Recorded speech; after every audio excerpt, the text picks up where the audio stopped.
And up next, we have Jessie Peterson, author of How to Create a Language, the Conlang Guide, who is also the creator of many other languages. For example, we created the language for Elemental. We worked together on Dune.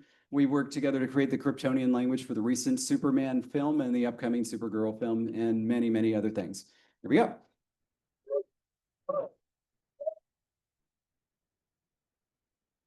Thank you all. Today my talk is called Projects, Perfectionism, and Progress, because who doesn't love a little bit of alliteration? This talk is divided into two sections, each with its own goal. The first half, I will focus on difficulties conlangers face and offer some advice for working around them. And then in the second half, I'll be introducing two passion projects that have helped me stay personally creative this year. The first half is further divided into three subsections, and don't worry, I kept the alliteration. We're going to have professional versus personal art, process versus product, and perfectionism versus progress. So starting at the top, let's get real about art. It feels like generally people accept and even admire personal artistic hobbies like painting or drawing, playing an instrument or dancing, writing poetry or stories, cooking beautiful dishes, Mateus, singing, good job, David, acting in a local theater, but creating languages for fun? Why? In my own experience, I have found that non-conlangers are better able to appreciate conlangs for hire while being utterly confused about why people enjoy conlanging. It's like they're saying it's okay to do this art if it's for profit. But why do it if you're not getting paid? And why wouldn't you want AI to do all the work for you? They don't seem to know that conlanging is art. And like any art, most conlangs most conlangs are created for art's sake. The art itself is the goal. If you come up against this bias, please know, and I'm trying to make as much eye contact as possible, know that your work is valid. And know that no computer can ever create art like you do with your wonderfully human way of thinking. AI is never going to make it.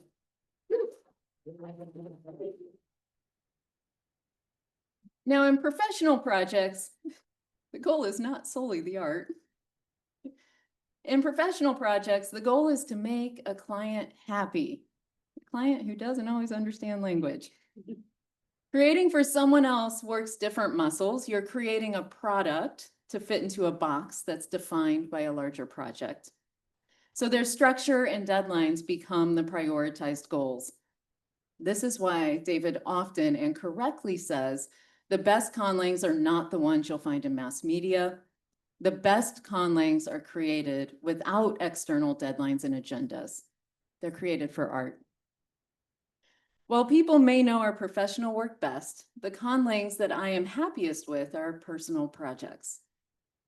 You don't need to have a career in conlanging to create work that our community will appreciate. Personal projects are worthy. But sometimes we can lose sight of that joy that art brings us when we start looking at what other people are doing. Process versus product. All too often, we compare our process to someone else's product. We compare our messy journey to their polished presentation. This comparison is really hard to avoid on social media because what the world sees is products. What the world sees is not what it's really like behind the scenes. Can we talk for a minute about the funnel of a windstorm that hit me while David's hair is perfect? It didn't touch him, but there I am. They don't get to see how you get from this to that. They don't see the process. A product is like a flower. The process is all the support that makes the product possible. A conlang is a product, but this flower can't grow on its own. It needs support like linguistic creativity to create words and patterns, and linguistic knowledge and the curiosity to continue learning. This linguistic knowledge doesn't have to be academic, Biblaridian. Anything you learn about languages feeds into the process, whether you learn it by writing a thesis or by playing around on Wiktionary. What feeds the process at a deeper level depends on the conlanger. For me, a skill and passion for pattern recognition feeds my conlanging. I was that kid who did logic puzzles for fun. And I have a passion specifically for language patterns. I was also that kid who read dictionaries for fun. That passion drives the many hours I've spent developing my experience and skills that support conlanging. This part of the process is so far underground you can't see it, yet it supports everything I do with language. My process has tangled roots that have been growing for at least 35 years. The first time I remember picking up a dictionary for fun, I was about 9 years old. So I'm going to go ahead and say at least 35 years since then, those roots have been growing. It may have actually been longer. You cannot separate the product from the process that supports it. You can't compare your tangled roots to someone else's flower. I have a love-hate relationship with social media posts with a caption like, "Look, I finished my first ever," insert project name here. I love seeing finished products that inspire me, so please keep sharing. I hate how many people, though, present these products as if they came out of thin air, like they're afraid to admit all the mistries before they got to the final product. The person posting may very well have never knit a sweater before, but I bet they've knit something if their first sweater is a masterpiece. It may be the first time they've crocheted, but I doubt it's the first time they've worked with yarn if they whip that gorgeous blanket up. Don't compare your journey to someone else's finished product. You don't know their tangled roots. Don't get trapped into thinking you have to be growing a perfect flower either. Perfectionism versus progress. There's an inherent Janusian problem when perfectionists or people with imposter syndrome, take on big projects. I raised my hand for both, so 2 hands raised here. The Janusian problem comes from a term, it comes from the Roman coin with this 2-headed Janus figure here.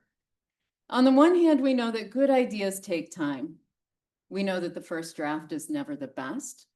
That means revisions are necessary. And we start thinking, this could be better. And we get stuck thinking, but it isn't perfect. On the other hand, perfect is the enemy of good. It's flipping hard to figure out when you've hit a point where good enough is good enough, though. And when you're struggling to find that good enough line, it's flipping hard to stay motivated. The best advice I have for this is remember your why.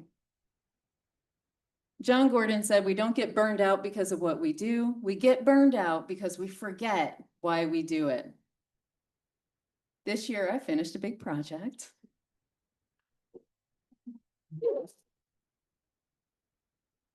It started percolating in 2010. My first notes on this book started in 2010. It found its actual shape in 2019, and it became good enough in 2025. That good enough line was created by a deadline, thank you, Cambridge University Press, and a word count, and thank you to them again for letting me extend that word count by 40,000 words without too much complaint.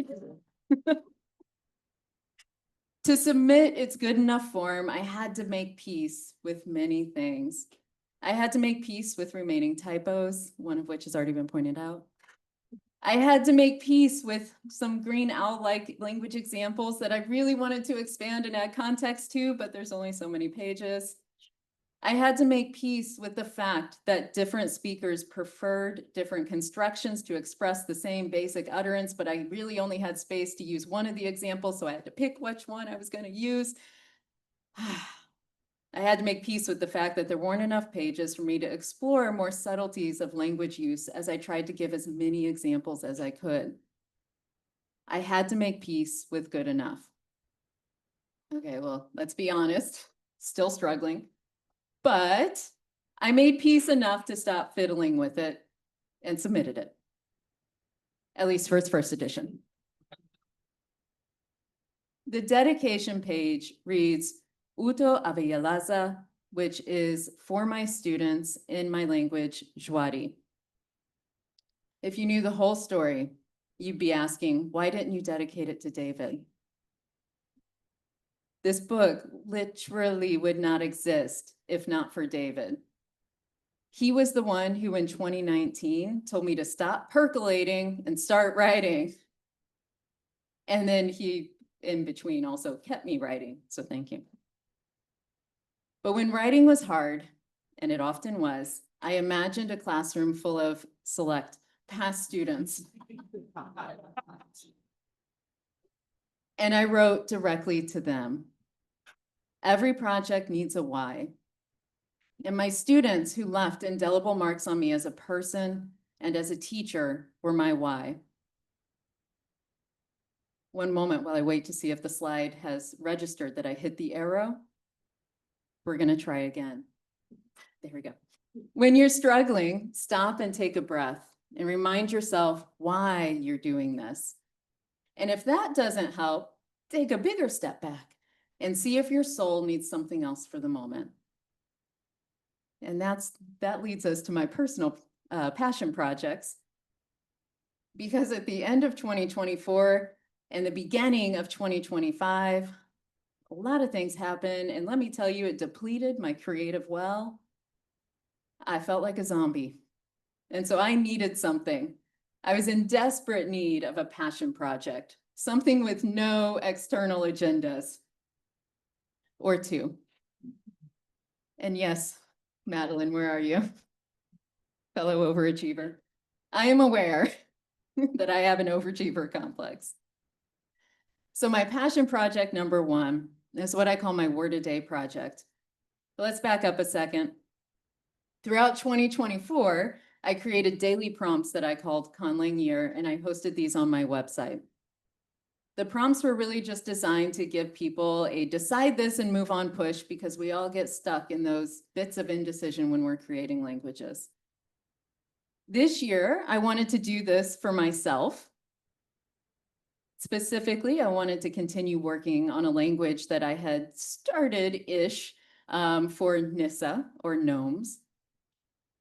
But the conlanging design is intrinsically flawed for people like me. I need time off from projects to get myself out of my own head. And I need to rotate projects to stay interested. So small side projects let me experiment without stress and help re-spark my joy. And sometimes those small side projects become major projects, by the way. And I finish some of those big projects when I'm stuck on another project because I need to rotate. And in fact, I finished Conlang Venture for the original Kopikon when I was absolutely stuck on the textbook. Chapter 9 almost destroyed me. Too much. I wanted to say too much about nouns. David talks about verbs, but nouns, let me tell you, there's so much more that I tried to shove in there. And what was about a 60-page chapter had to get cut down. So know your working style and work with it instead of fighting it. And so knowing I need flexibility, I set a year-long goal of creating at least one new word a day. My primary personal goal is still Nomak-ola, which is my language for Nissa speakers. And here they are demonstrating the proto-inventory. But I only work on Nomak-ola in the even months. I'm hitting all of the conlanging prompts. See, I can translate. I'm hitting them all, but on a very different schedule. In the odd months, I work on side projects to spice up my workflow. Some are old languages whose vocabulary I wanted to expand, like Juari and Ijglin.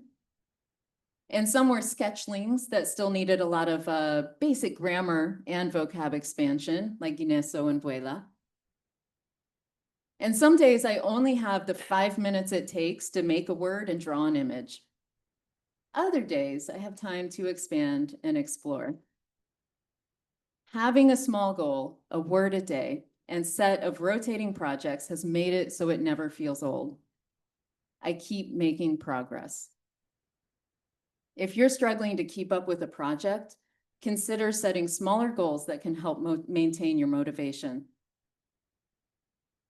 And that leads me to a grand unveiling, Passion Project 2, which I've been calling Project Gemini. And happy early anniversary, David.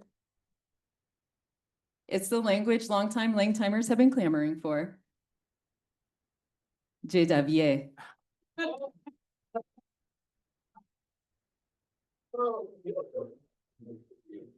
For context, David's first conlang was Meg Davy.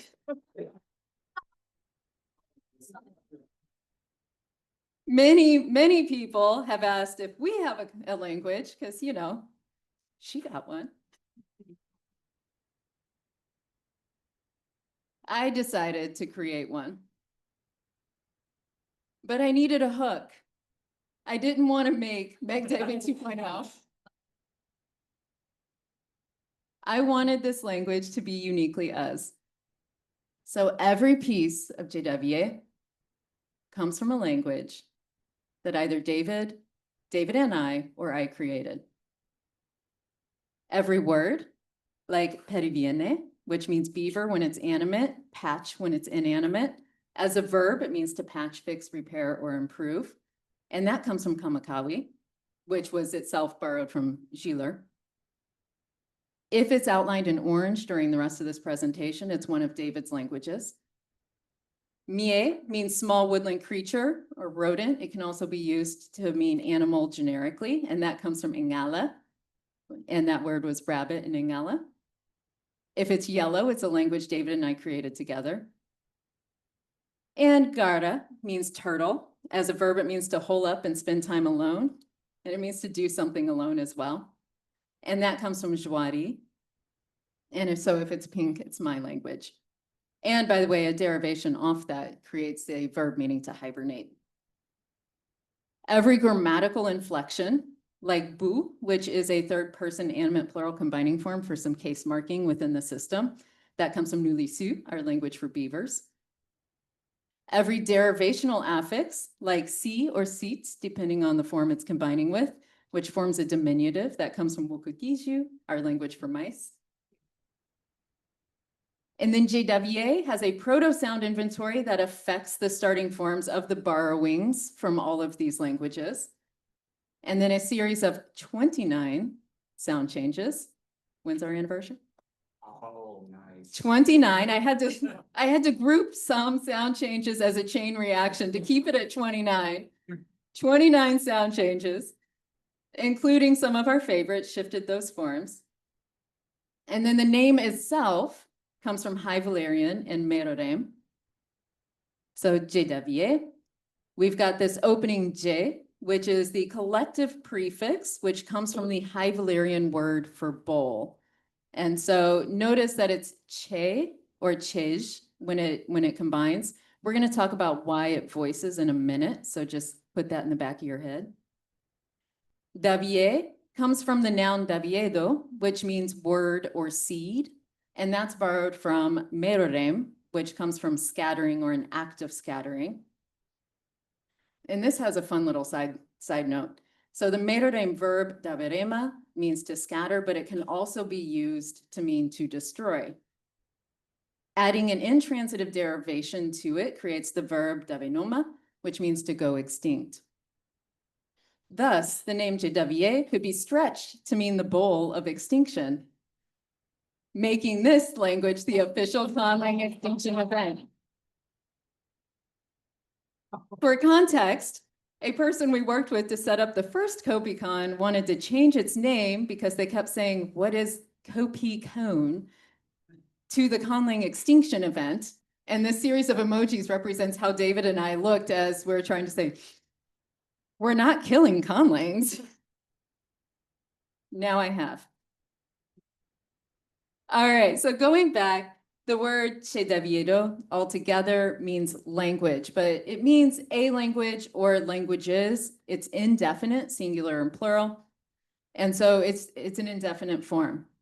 If you want to make it definite to say the language, the noun phrase would come out as vous chedaviero altogether, where vous is a nominal inflection that adds definiteness in a singular form. And that comes from nuvisu. The stress falls on the J and the VA, so vous chedaviero. And so those unstressed initial and final syllables drop out, leaving chedavier, which then means that the language name literally just meant the language at one point, because it's the one language, the only language. Goodbye, McDavie.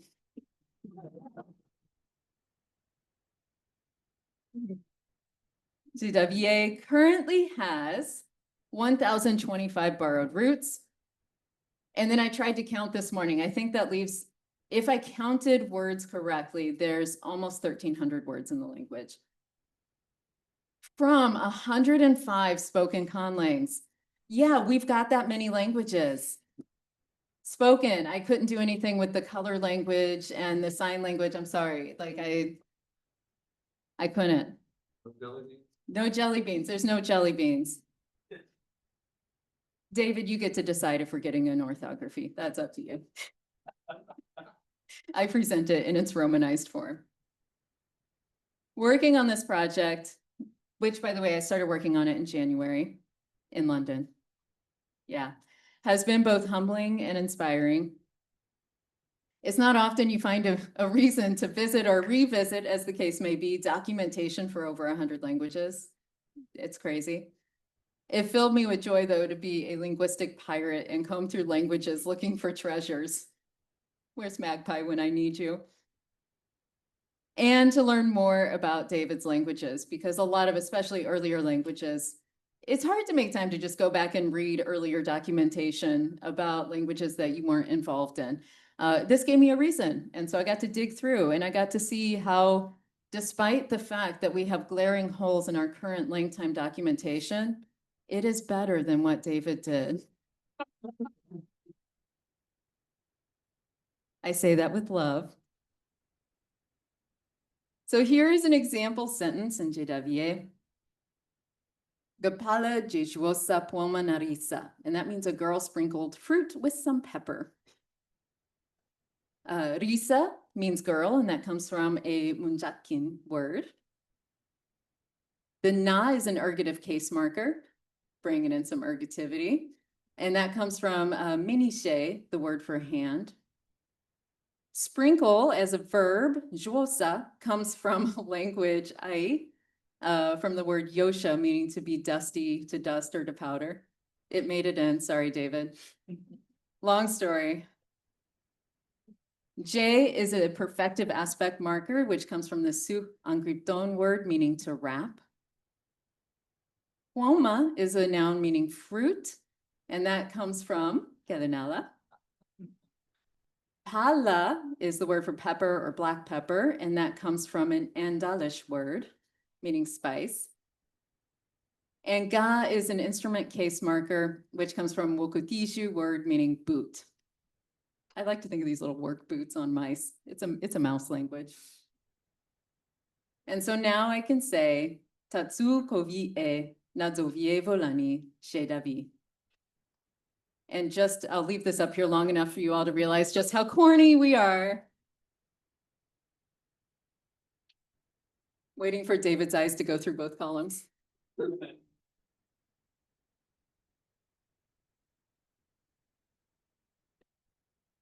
I find it helpful to have a translation goal for bigger language projects like this one. And so sometimes just setting a story, so like with Karis's short story, the Aesop fable-like story, it really helps just get you through that hump of what vocabulary do I use? Even, David, with your musical language, what do I do? What do I create and why? Having that helps build in motivation. Because finishing a translation leaves you with a product, one of those shiny flowers. And whoop, yep, there we go. And it necessitates decisions that feel more concrete and therefore less cumbersome when they're directly connected to a finished product.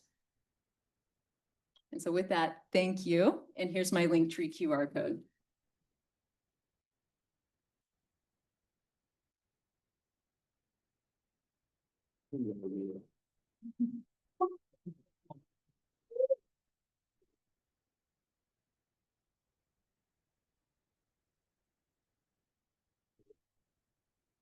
All right, okay, so.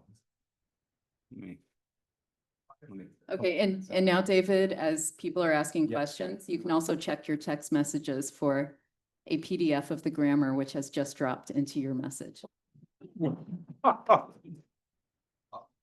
Okay, so, I want to do, just quickly procedurally, so yeah, we do all need to be out of the room by 6, but we do have the room until 6. So, we're gonna do Q&A for Jessie, we're going to, close, but then we can discuss things, in here. We can do more questions just in person, but, let's all be mindful, like, especially when it hits like 5:45 to just like, let's make sure. we And not try just to- out of the room, out of the building. Out of the building, yeah. So, let's make sure we conversations need to think about happen it. outside after that. Yeah, okay. All right, so first, but yeah, that was just jumping ahead, but I just wanted to be sure we were thinking about that. Okay, so questions. Okay.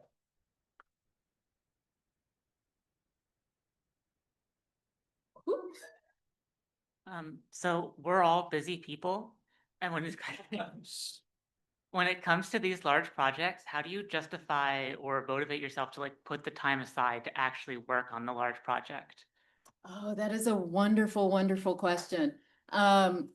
For someone who works the way I do, these smaller goals, which I can say, okay, so like one new word a day, my brain takes over and says, I have to do it because I said I would, despite the fact that who did I say it to? Myself. But I have a page in my planner for every month. I've got to draw an image. I have to get it done. And so if I'm going to do that, if I have some extra time, why not just go ahead and create some things around it? And so that helps keep me motivated because it's this really concrete thing that I know I can do. And when I do it, I feel good. It gives me the boost I need. And that brings me back tomorrow because now I've got a boost from having done it. The translation goals, I also cannot say enough how much that has helped me personally, because the number of projects that have sort of fizzled out and I haven't touched for 6 months. And then suddenly I participate in a conlang relay and it's like, well, let me dust that project off again. And I get so motivated and excited because I have a translation that I'm doing. And so it gives me, again, a concrete goal. The more concrete you can set those goals for yourself, the more it will help you if you work like I do. If you don't work like I do, oh, we all got to keep trying until we find things, right? And so it's really figuring out what is it that makes it work for me. And whether that's designing a website and putting up something new for people to enjoy, whether it's drawing an image and putting it out on, whatever social media you prefer to use with a word, do what you need to do to keep yourself motivated, but hopefully thinking through what's something concrete that I can do, hopefully that will help you get a push.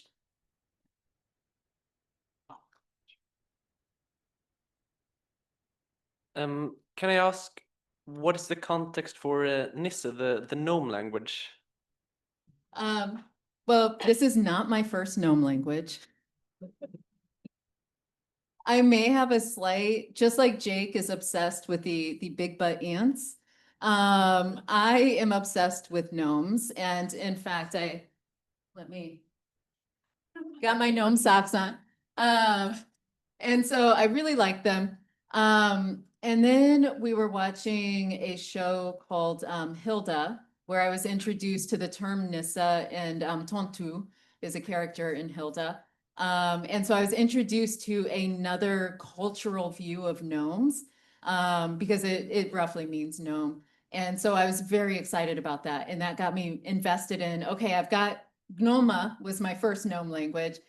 Did that one. Now I want to focus on what I would more associate with the lore of the Scandinavian Nissa and Tontu, and I got very excited about that. And these gnomes in particular are not actually set in Scandinavia because Finland is not Scandinavia. They started in northern Finland, and so that became sort of a origin lore for myself to work with. So yeah. Like, right? You're like too close, and so. I know, I just get looked over is what happens here. So you had mentioned that you had a really hard time with chapter 9 in your book. I was wondering if there was a chapter that's your absolute favorite chapter, something you really enjoyed working on.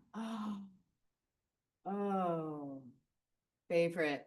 And I will say, chapter 9 was also the first chapter where I got to dive into some specifics about grammar.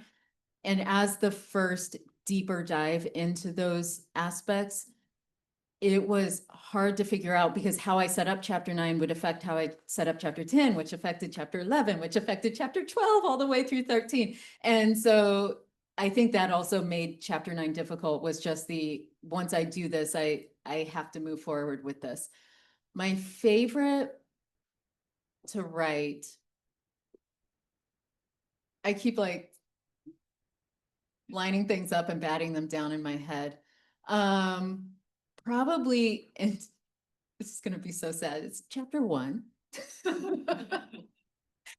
Which was its own problem child because chapter 1 was originally 2 chapters, each of which was over 50 pages. And then my editor was like, sorry. Like you can't set up a book with 100 pages before you get to the content. Because also that meant the content was probably going to be 2,000 pages. And so it had to be redesigned, remorphed quite a few times. And I think though that it became my favorite because like what it is now is so much better than what I had originally written in 2019 that I'm like, you know, sometimes you got to take a step back from a project and say, good on you. And so I think that's probably my favorite.